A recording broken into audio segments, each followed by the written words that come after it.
بسم اللہ الرحمن الرحیم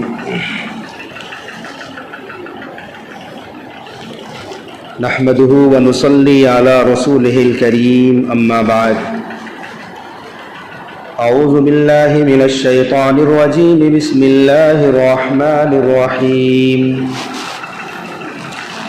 ان اول بیت وضع للناس للذی ببکۃ مباركا وهدى للعالمين فيه آيات بينات مقام إبراهيم ومن دخله كان آمنا ولله على الناس حج البيت من استطاع إليه سبيلا ومن كفر فإن الله غني عن العالمين صدق الله العظيم وقال النبي صلى الله عليه وسلم الحج المبرور ليس له جزاء إلا الجنة. حضرات معزز مصلیان کرام، حاضرین جمعہ، جس آیت کریمہ کی میں نے تلاوت کی ہے اس میں اللہ رب ذوالجلال والاکرام ارشاد فرماتا ہے ان اول بیت، بے شک سب سے پہلا گھر وضع للناس، جو لوگوں کے لیے بنایا گیا. چنانچہ عبداللہ ابن عمر رضی اللہ تعالی عنہ اور دیگر حضرات فرماتے ہیں کہ اس دنیا میں سب سے پہلا گھر عبادت کے لیے ہو یا رہنے کے لیے مکانات ہوں، ان تمام میں سب سے پہلا گھر جو ہے وہ بیت اللہ شریف ہے. جہاں پر بیت اللہ ہے پہلے وہاں ایک بلبلہ کی شکل، پھر وہاں سے بیت اللہ شریف وجود میں آیا. اور حضرت علی رضی اللہ تعالی عنہ اور دیگر حضرات کہتے ہیں کہ نہیں، رہنے کے لیے مکانات پہلے سے تھے، لیکن رب کی عبادت کے لیے مسجد کے طور پر سب سے پہلا گھر بیت اللہ شریف بنایا. مکانات پہلے سے تھے. چنانچہ روایات میں آتا ہے کہ اللہ تبارک و تعالیٰ نے آدم علیہ السلام کو اور اماں حوا علیہ السلام کو جب دنیا میں بھیجا تو جبریل امین کے ذریعے سے یہ پیغام بھیجوایا کہ اللہ تبارک و تعالیٰ کی عبادت کے لیے اللہ کے لیے ایک گھر بناؤ. چنانچہ آدم علیہ السلام نے حکم کی تعمیل میں خانہ کعبہ کو بنایا. دیگر کہتے ہیں کہ نہیں جی، آدم علیہ السلام سے پہلے بھی ایک تعمیر ہو چکی ہے جو اللہ نے فرشتوں کے ذریعے سے تعمیر کروایا تھا. تو آدم علیہ السلام نے تعمیر کی اور نوح علیہ السلام کے زمانے تک خانہ کعبہ موجود رہا. جب نوح علیہ السلام کے زمانے میں طوفان آیا تو خانہ کعبہ بھی منہدم ہو گیا. نشانات باقی تھے، ریت کے توبوں کے اندر مٹی کے نیچے خانہ کعبہ کے تعمیر کے نشانات تھے، عام لوگوں کو پتہ نہیں تھا. زمانہ گزر گیا، ابراہیم علیہ السلام کا دور آیا تو اللہ تبارک و تعالیٰ نے حضرت ابراہیم علیہ السلام کو حکم دیا کہ خانہ کعبہ کی تعمیر کرو. اب ابراہیم علیہ السلام نے اسی پرانی بنیاد پر، جس بنیاد پر آدم علیہ السلام نے خانہ کعبہ کو بنایا تھا، طوفان نوح میں خانہ کعبہ گر گیا تھا لیکن بنیاد باقی تھی، ریت کے توبے کے اندر بنیاد تھی. ابراہیم علیہ السلام نے اسی پرانی بنیاد پر خانہ کعبہ کی دیوار کو بلند کیا. ابراہیم علیہ السلام کا دور گزرا، پھر ایک مرتبہ خانہ کعبہ منہدم ہوا. تو قبیلے جرہم کی ایک جماعت نے پھر سے خانہ کعبہ بنایا. بنیاد وہی ہے, جڑ وہی ہے. پھر قوم جرہم کا بنایا ہوا خانہ کعبہ بھی منہدم ہوا. پھر قوم عمالقہ نے بنایا, پھر وہ بھی منہدم ہوا, نشانات باقی تھے. خانہ کعبہ بوسیدہ ہوا تو قریش نے خانہ کعبہ کی تعمیر کی. یہ وہی تعمیر ہے جس میں رسول اللہ صلی اللہ علیہ وسلم نے اپنے دست مبارک سے حجر اسود کو اس کی جگہ پر مقرر فرمایا تھا. لیکن قریش نے اپنی اس تعمیر میں بنائے ابراہیمی سے اختلاف کیا. 3 غلطیاں کی. ابراہیم علیہ السلام کا جو خانہ کعبہ تھا, جس شکل میں تھا, اس پر قریش کی تعمیر میں 3 غلطیاں ہوئی. پہلی غلطی یہ ہوئی کہ قریش نے جب خانہ کعبہ کی تعمیر کی سوچی تو حتیم کے حصے کو باہر کر دیا, جبکہ ابراہیم علیہ السلام کی تعمیر میں حتیم کا حصہ بھی خانہ کعبہ کے اندر ہی تھا.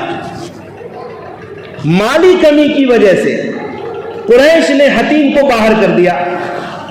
لیکن یہ بھی اللہ کا کرم ہوا. حضرت عائشہ رضی اللہ تعالی عنہا نے ایک مرتبہ درخواست کی, یا رسول اللہ, میرا دل چاہتا ہے کہ خانہ کعبہ کے اندر جا کر نماز پڑھوں. پیارے آقا صلی اللہ علیہ وسلم نے ہاتھ پکڑا اور حتیم میں کھڑا کر دیا, اور آقا نے فرمایا یہی نماز پڑھو, یہ بھی خانہ کعبہ کا ٹکڑا ہے, حصہ ہے. دوسرا اختلاف یہ کیا کہ ابراہیم علیہ السلام کے بنائے ہوئے کعبے میں 2 دروازے ہوا کرتے تھے, ایک داخل ہونے کا اور دوسرا دروازہ پشت کی جانب سے باہر نکلنے کا. قریش نے پیچھے والا دروازہ بند کر دیا, صرف مشرقی دروازہ کھلا رکھا. اور تیسرا اختلاف یہ کیا کہ خانہ کعبہ کو سطح زمین سے اتنا بلند کر دیا کہ ہر کوئی داخل نہ ہو سکے. جس کا دل چاہے اسے داخل ہونے دے. چنانچہ آپ نے دیکھا ہوگا آج بھی خانہ کعبہ کے, آپ نے ویڈیوز میں بھی دیکھا ہوگا, باضابطہ سیڑھی لگائی جاتی ہے معزز اور مخصوص لوگوں کو اندر داخل کرنے کے لیے. خانہ کعبہ کے دروازے کے ساتھ ایک سیڑھی لگائی جاتی ہے. قریش کا دور بھی ختم ہوا.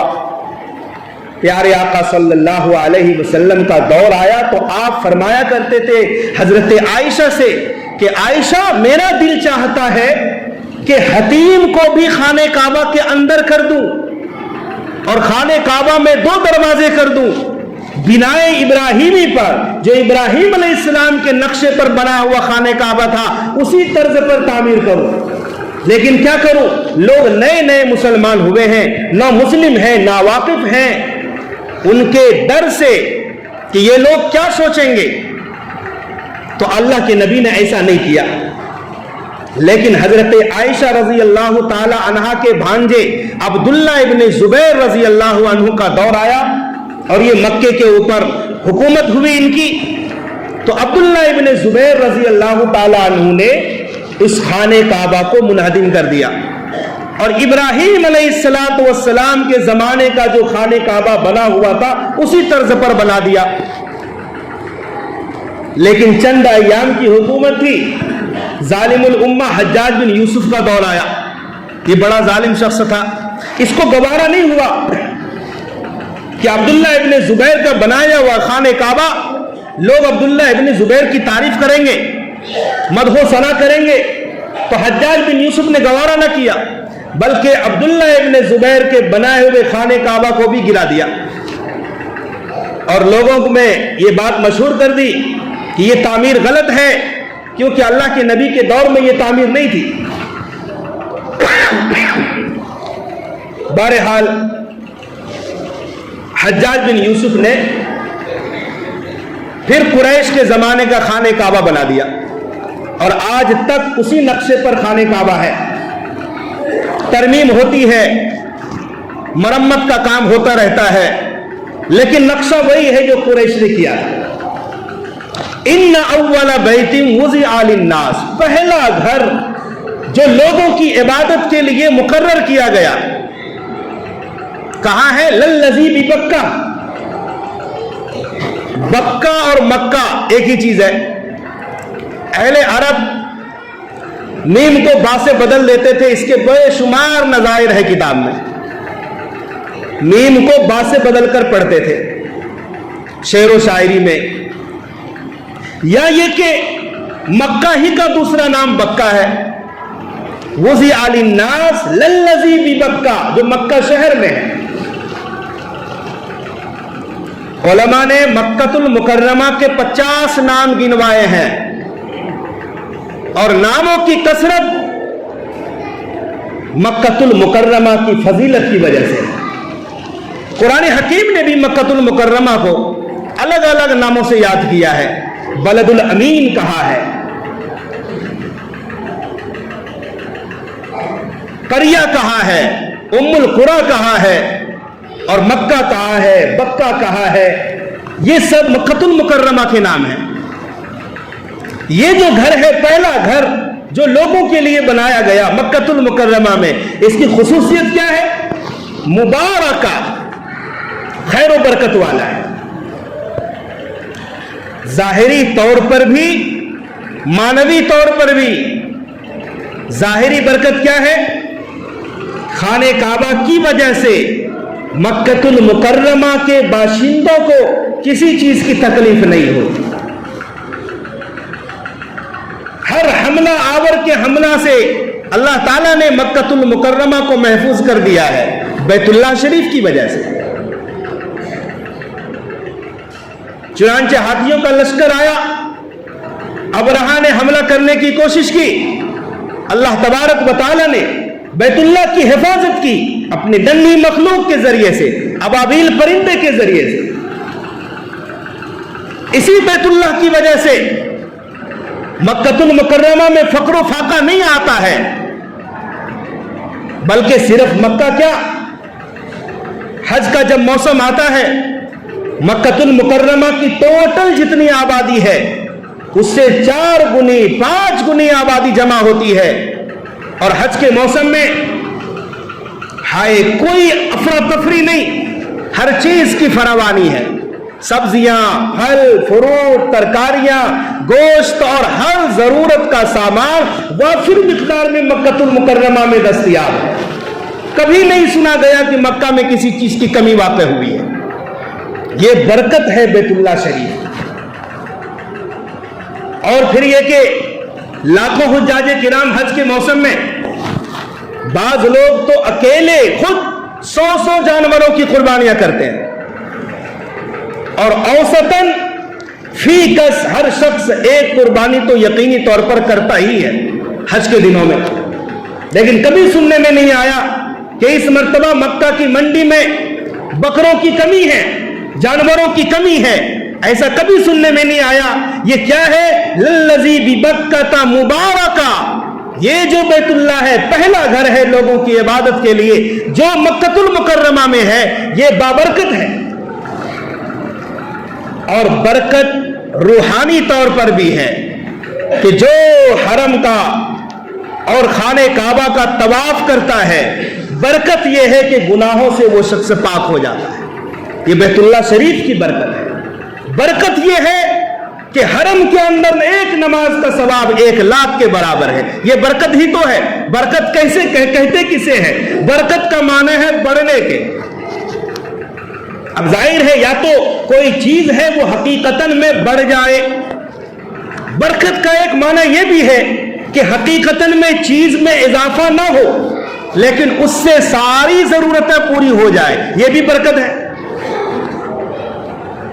ایک شخص 200 روپیہ روزانہ کما رہا ہے اور اسی 200 روپیے سے گھر کے سارے اخراجات پورے ہو رہے ہیں، یہ برکت ہی ہے. اور ایک شخص روزانہ کا 1000 روپیہ کما رہا ہے، بڑی بیماری میں مبتلا ہو گیا، ڈاکٹروں کو پیسے دے آیا اور پھر مقروض ہو گیا. کہا جائے گا پیسے زیادہ تو ہے لیکن بابرکت پیسہ نہیں ہے. اور ایک شخص 200 کما رہا ہے, ساری ضروریات پوری ہو رہی ہے, کسی سے قرض مانگنے کی ضرورت نہیں, تو کہا جائے گا 200 روپیہ دیکھنے میں تو ہے لیکن برکت والا پیسہ ہے.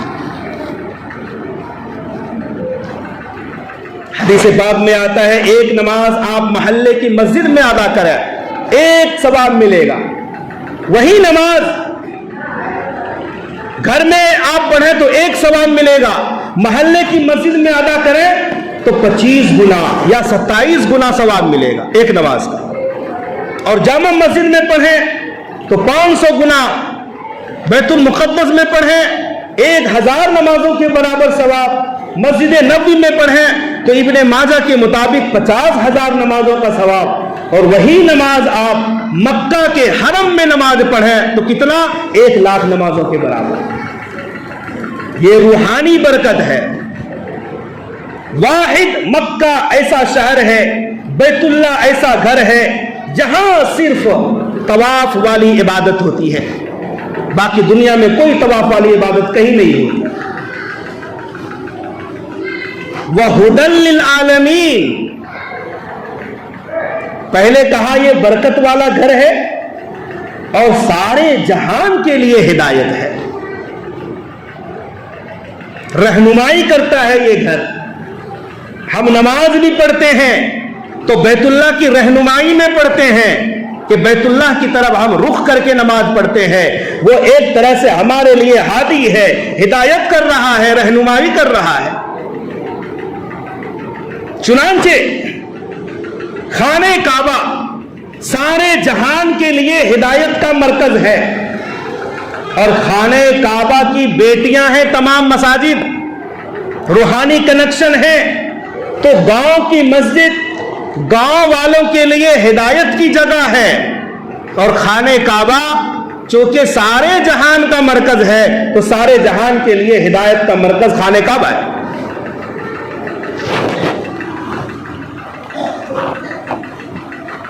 فیہ آیات بینات, آگے فرمایا کہ اس میں چند واضح نشانیاں ہیں, چند واضح نشانیاں ہیں.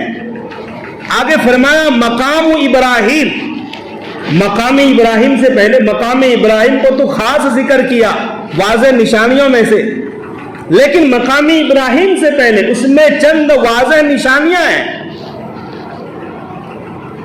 واضح نشانیاں کیا ہیں؟ آپ بیت اللہ جاؤ, واضح نشانیوں میں سے تو آگے بہت ساری بتلایا. مقام ابراہیم ہے, جو وہاں داخل ہو گیا وہ امن والا ہو جاتا ہے, ہر خوف سے وہ آزاد ہوتا ہے. واضح نشانیوں میں آپ غور کریں گے تو چاہے زمزم کا کنواں, زمزم کا پانی, یہ واضح نشانیوں میں سے ہے. آپ نے کسی ایسے کنویں کا تذکرہ سنا ہے جو 1000 سال سے لوگوں کو سیراب کر رہا ہو, پانی میں کبھی کمی واقع نہیں ہوئی ہو؟ یقیناً آپ نے نہیں سنا ہوگا. پانی بدمزہ ہو جاتا ہے, پانی پرانا ہو جاتا ہے, سڑ جاتا ہے, کبھی سوکھ جاتا ہے, لیکن یہ آب زمزم جو حضرت ابراہیم, حضرت حاجرہ اور حضرت اسماعیل علیہ السلام کی برکت سے یہ چشمہ جاری ہوا ہے, اس پانی میں آج تک نہ اس کا مزہ بدلا, نہ اس کی بدبو بدلی, نہ اس میں کبھی کوئی کمی واقع ہوئی. لاکھوں حجاج کرام پانی سے سیراب ہوتے ہیں بلا روک ٹوک, جتنا چاہے پانی پی سکتا ہے. لوگ مشکیزے میں بھر بھر کر لاتے ہیں, پوری دنیا کے کونے کونے میں زمزم کا پانی پہنچایا جاتا ہے. لیکن یہ آپ کو شکایت سننے کا موقع نہیں ملا ہوگا کہ اس سال زمزم کے کنویں میں کمی واقع ہو گئی, حاجیوں کو پانی نہیں ملا ہے. ایسا نہیں, بلکہ رسول اللہ صلی اللہ علیہ وسلم نے زمزم کے پانی کو شفا قرار دیا ہے. شفا, زمزم کے پانی میں ہر بیماری کی شفا موجود ہے, ہر بیماری. اور ایک حدیث میں ہے جو جس نیت اور مقصد کے حصول کے لیے زمزم کا پانی پیے گا اسے وہی شفا حاصل ہو. بھوک مٹانے کے لیے پیو گے شکم سیر ہو جاؤ گے, پیاس کی حالت میں پیو گے سیراب ہو جاؤ گے, بیماری کے لیے پیو گے, کسی بیماری میں مبتلا ہو تو صحت یاب ہو جاؤ. یہی وجہ ہے لوگ صرف پینے کے لیے ہی نہیں دواؤں کے لیے استعمال کرتے ہیں اور دور دراز ملکوں میں اور دنیا کے کونے کونے تک پہنچتے ہیں۔ یہ واضح نشانیاں ہیں۔ مقام ابراہیم، اس گھر میں مقام ابراہیم ہے، کیا مطلب؟ اصل میں مقام ابراہیم اس پتھر کو کہا جاتا ہے جس پتھر پر کھڑے ہو کر ابراہیم خلیل اللہ علیہ السلام بیت اللہ کی تعمیر کر رہے تھے۔ ایک سخت پتھر ہو اور وہ پتھر اتنا نرم گداز بن جائے کہ کسی انسان کے قدم کے نشان کو اپنے اندر جذب کر لے، یہ واضح نشانی ہے۔ ابراہیم علیہ السلام ایک پتھر پر کھڑے ہو کر بیت اللہ کی دیواروں کو اٹھا رہے تھے۔ جب دیوار اونچی ہو جاتی تھی وہاں پر ہاتھ پہنچنا مشکل ہو جاتا تھا، وہ پتھر جسے ہم مقام ابراہیم کہتے ہیں وہ پتھر بلند ہو جاتا تھا اور تعمیر ہوتی جاتی تھی۔ جب نیچے اترنا ہوتا تھا وہ پتھر نیچے ہو جاتا تھا۔ پتھر ہے، اس کے اندر بھی اللہ نے اس کو ایسا حساس بنا دیا ہے کہ وہ بھی سمجھ رہا ہے کہ ہمارے اوپر کون سوار ہے۔ ابراہیم علیہ السلام کی جیسی ضرورت ہوتی تھی پتھر اتنا بلند اور نیچے ہوتے رہتا تھا، بالآخر اتنا نرم ہو گیا تھا وہ پتھر کہ ابراہیم کے قدموں کے نشان کو قیامت تک کے لیے اپنے اندر ثبت کر لیا۔ اور پھر اس کو اتنا مقبول بنایا اللہ نے کہ قرآن اتار دیا وَاتَّخِذُوا مِن مَّقَامِ إِبْرَاهِيمَ مُصَلًّى، مقام ابراہیم کے پاس نماز ادا کرو، اللہ نے حکم دے دیا۔ مقام ابراہیم جو پتھر ہے جس پر ابراہیم علیہ السلام کے قدموں کے نشانات ہیں، پہلے تو بہت زیادہ واضح طور پر ہر کوئی دیکھ سکتا تھا، اور حرم کے اندر وہ کھلے طور پر ہر کوئی ہاتھ لگا سکتا۔ ایک مرتبہ مکہ میں سیلاب آیا تو سیلاب کی زد میں بہہ کر وہ پتھر مقام اجیاد کی طرف چلا گیا، پھر وہاں سے اٹھا کر لایا گیا۔ لوگ جب گزرتے تھے طواف کرتے ہوئے، کیا مشرکین اور کیا مسلمان اور اس سے پہلے کے لوگ ہاتھ لگا کر مقام ابراہیم کو چھوتے تھے تو نشانات مٹنے شروع ہو گئے تھے۔ پھر ایک کمرے میں بند کر دیا اور اب تو سونے کے غلاف میں اوپر سے کانچ لگا دیا ہے، بمشکل نظر آتا ہے۔ لیکن یہ مقام ابراہیم پہلے خانہ کعبہ کی دیوار کے ساتھ ٹچ تھا، لیکن طواف کرنے والے حاجیوں کی رعایت کرتے ہوئے اور ان کو واضح طور پر ان کی مصلحت کے لیے مقام ابراہیم کو خانہ کعبہ کی دیوار سے چند میٹر کے فاصلے پر رکھ دیا گیا۔ تو یہ وہ مقام ابراہیم ہے، وہ پتھر ہے جس پر ابراہیم علیہ السلام بیٹھ کر کھڑے ہو کر خانہ کعبہ کی دیواروں کو اٹھاتے تھے۔ وَمَن دَخَلَهُ كَانَ آمِنًا، نشانی دیکھو، جو حرم کے اندر داخل ہو گیا وہ امن والا ہو گیا۔ اور یہ صرف مسلمانوں کے یہاں نہیں بلکہ مشرکین مکہ کے دور میں بھی امن والا ہوتا تھا۔ ایک کافر، ایک مشرک بھی حرم کے اندر اپنے باپ کے قاتل کو پا جاتا تو سر جھکا دیتا اور یہ تصور خیال کرتا کہ میرے باپ کا قاتل ضرور ہے، بدلہ ضرور لینا چاہیے، مگر افسوس یہ حرم کے اندر آ گیا، امن والا ہے۔ یہ کافر بھی اپنے باپ کے قاتل کو چھوڑ دیتا تھا، اتنا پرامن ہے۔ اور آج بھی لاکھوں کا مجمع ہوتا ہے، طواف میں حج کے موسم میں عمرہ کرنے جاؤ، کوئی بھگدڑ نہیں، کوئی افراتفری نہیں، سکون کے ساتھ، امن کے ساتھ لوگ طواف کرتے ہیں، عبادت کے کام کو انجام دیتے ہیں۔ آگے اللہ نے فرمایا وَلِلَّهِ عَلَى النَّاسِ حِجُّ الْبَيْتِ مَنِ اسْتَطَاعَ إِلَيْهِ سَبِيلًا، جو بیت اللہ تک پہنچنے کی طاقت رکھتا ہو اس کے اوپر اللہ کی رضا کے لیے حج کرنا فرض ہے۔ وَمَنْ كَفَرَ، اور جس نے انکار کر دیا، فَإِنَّ اللَّهَ غَنِيٌّ عَنِ الْعَالَمِينَ، یاد رکھو اللہ تعالیٰ سارے جہان سے بے نیاز ہے۔ آپ غور کرو آیت پہ، وَمَنْ كَفَرَ، جس نے کفر کیا، ایک شخص پر حج فرض تھا، استطاعت ہے، پیسے والا ہے، حج نہیں کرتا، انکار تو نہیں کر رہا ہے، لیکن اس کا عمل کافروں والا ہے. کافر زبان سے، عقیدے سے، خیال سے، عمل سے انکار کرتا ہے. اور آج کا مسلمان زبان سے تو حج کا انکار نہیں کرتا کہ وہ ڈائریکٹ کافر ہو جائے گا، لیکن عمل کیا بتا رہا ہے؟ حج فرض ہے اور حج نہیں کر رہا ہے.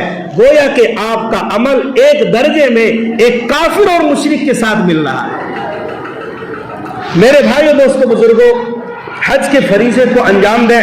لوگ معمولی بہانہ اور عذر کی وجہ سے حج کے اہم فریضے کو چھوڑ دیتے ہیں. لوگ کہتے ہیں پیسے نہیں، بچوں کی شادی کرنی ہے، مکانات بنانے ہیں، اس طرح سے معمولی لچر عذر کی وجہ سے. لیکن میں کہتا ہوں اچھی جگہ پر لبے روڈ کوئی شخص ابھی زمین بیچنا چاہے، آپ تصور کر سکتے ہیں کہ کہاں سے پیسہ نکلے گا. ایسے گھروں سے پیسے نکلیں گے، خریداری کے لیے لائن لگائیں گے، اور وہ بھی 10 لاکھ 20 لاکھ روپے نکالنے پر تیار ہوں گے. لیکن حج کا جب وقت آتا ہے، حج کی ترغیبیں دی جاتی ہے، حج کے لیے کہا جاتا ہے، کہتے ہیں ہمارے پاس پیسے ہی نہیں. میرے بھائیو، جس کے اوپر حج فرض ہے، پہلی فرصت میں حج کرنا چاہیے. بڑا اہم فریضہ ہے. اور حضرت عمر رضی اللہ تعالی عنہ کا تو فرمان ہے کہ جس کے پاس حج کی استطاعت ہے اور اس نے حج نہیں کیا تو کہہ دو اس سے کہ وہ شخص یہودی مرا ہے یا نصرانی مرا ہے. اللہ تبارک و تعالی ہمیں صحیح سمجھ کی اور اس پر عمل کرنے کی توفیق عطا فرمائے.